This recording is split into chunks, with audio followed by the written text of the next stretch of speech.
What is up, guys? My name is Tausif Hussain, and today we're talking about the brand new iPhones. Now, this is the first video I'm recording in the new house. Now, this is not my actual studio because my studio is still being renovated, and then I'm gonna move there. But until then, I've hijacked my kid's bedroom, and I will be temporarily filming out of here, which is probably why you're hearing tons of echo right now, because I'm not gonna soundproof this room. All right, so let's talk. So the video I was gonna make was just basically gonna recap the entire Apple event, but then I thought, you know what? I was scrolling on Twitter, and I just saw that everybody was like super confused and all the differences between the iPhones. I don't know what it is. Like this particular year, whether it was their keynote or what it was, there seems to be more differences or more confusion surrounding the differences between the iPhone models. So I thought, you know what, let's make a video, let's list out everything, and let's go through this journey together. So let's do this. Okay, so the first thing we're going to talk about is the iPhone 11 versus the iPhone 12. Now, what has actually changed? Let's say you have an older iPhone. Is it worth it just getting the iPhone 12, or should you just go for the iPhone 11 and save some money?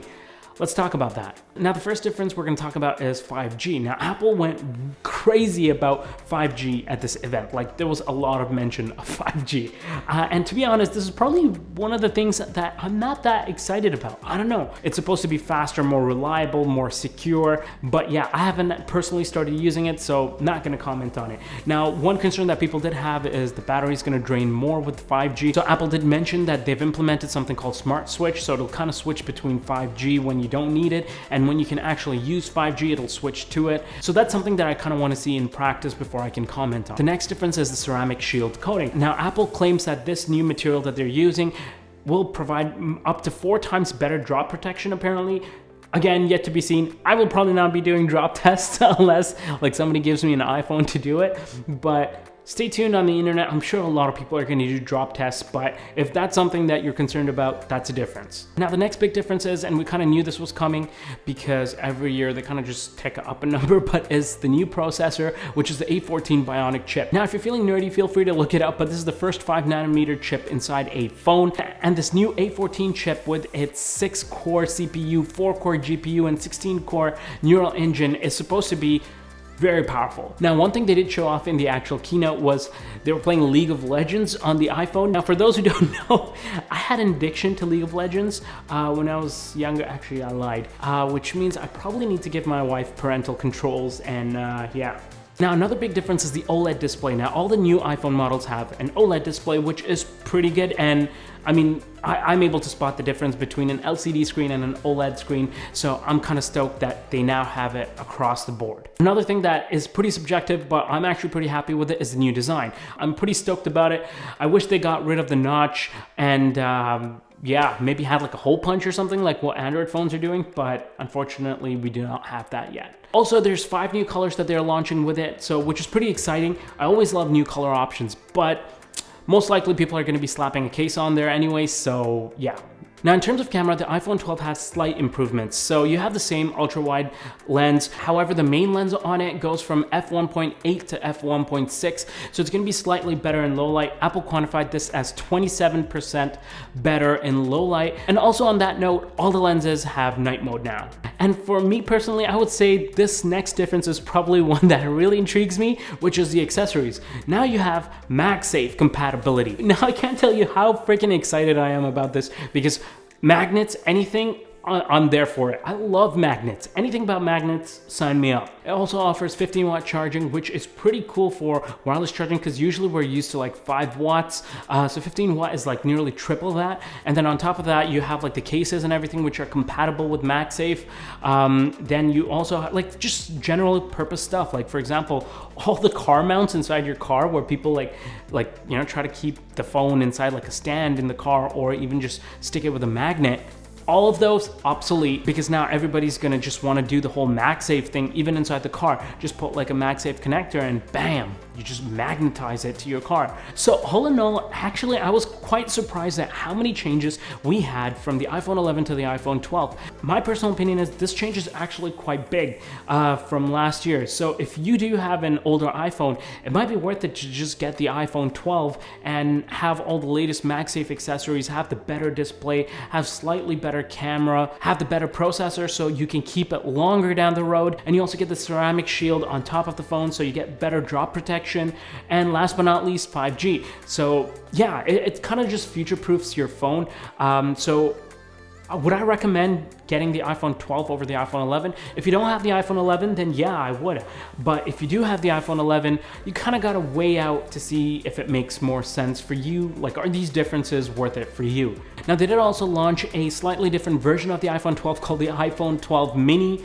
And the best thing about this phone is pretty much has every single thing that I talked about the iPhone 12 in the iPhone 12 mini. So you don't really lose out on anything, and you just get a smaller form factor. It's basically the exact same size as the iPhone SE, except you just chop off the bezels and you just get the full width of the screen, which is pretty cool. So iPhone 12 mini, very interesting, and I think that's something that a lot of people are going to be interested in. And it also comes in $100 cheaper. So the iPhone 12 mini is $699, whereas the iPhone 12 is $799. It's very compelling. I think iPhone 12 mini is probably going to sell better than the iPhone 12. That's just my thinking personally, but let's see. Now on to the iPhone 12 Pro. Now I'm going to do the separate segment for iPhone 12 Pro Max because there's, for the first time I think, even subtle differences between the iPhone 12 Pro Max and the iPhone 12 Pro.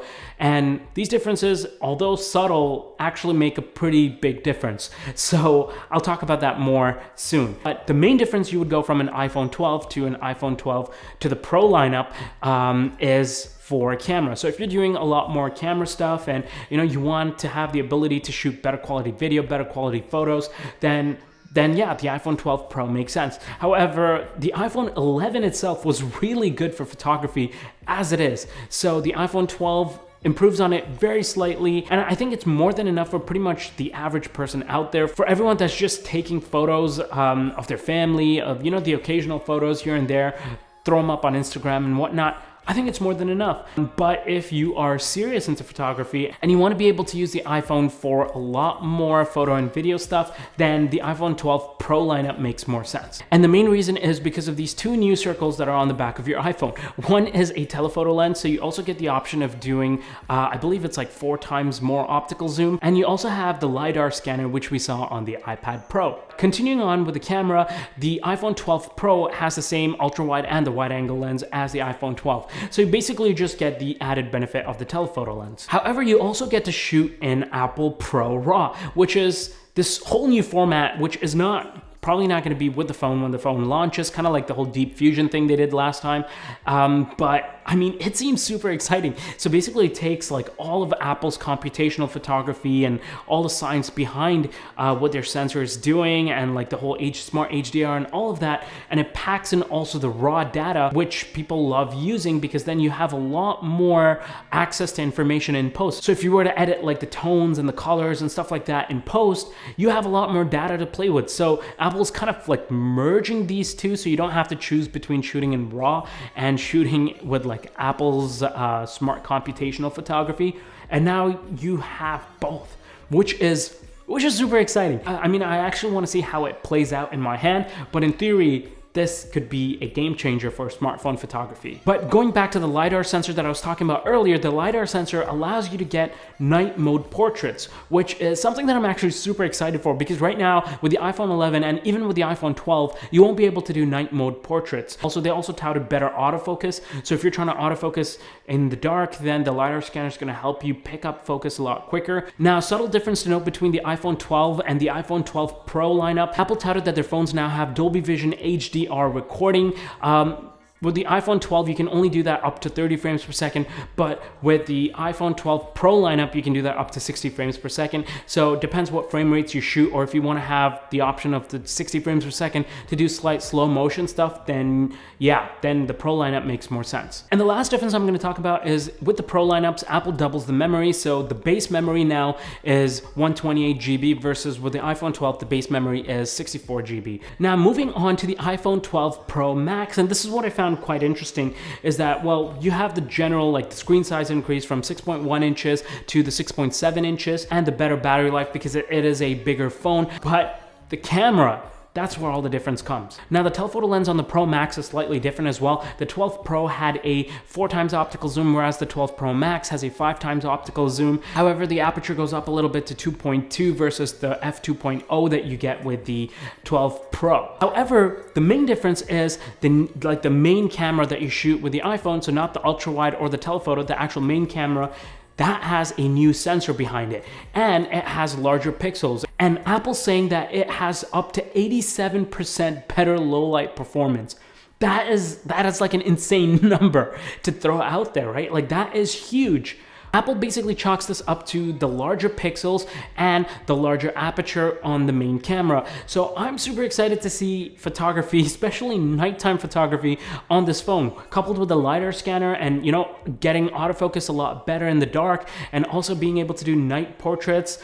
This is super exciting. And on top of all of that, Apple also announced that they're going to be having a new optical image stabilization, basically a shifting sensor, like a sensor shift stabilization on the iPhone 12 Pro Max, which arguably is going to give you better OIS, but that is yet to be seen. I actually want to see what the difference is between the double OIS and the sensor shift technology that they're employing with this. But honestly, that's what doesn't make sense to me, right? It's like, they traditionally never made a difference between like the Pro lineups, like the smaller Pro and the Max Pro.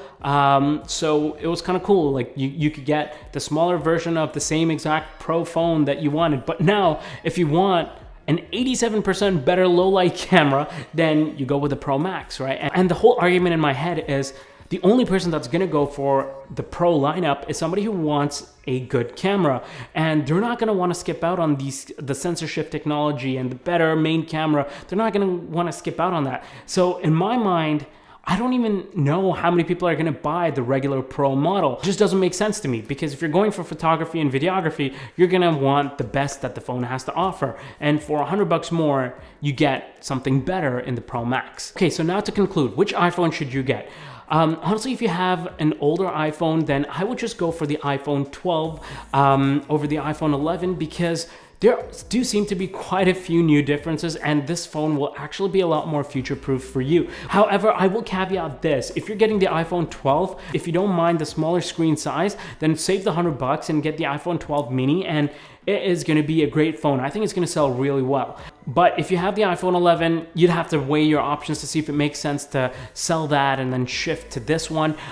So that's something you're going to have to make a decision on. As for the Pro models, I think the only people that should go for the Pro models are people that are actually professionals in the field and are doing professional photography or professional video work to a certain extent. I mean, depends what you consider professional. I mean, is YouTube professional? I don't know, but I would like to think so. And if you do work with photo and video and you do end up grabbing one of these phones, I would go with the Pro Max simply because of the better newer sensor, the better capabilities that you're gonna get with that phone. And yeah, it just makes more sense.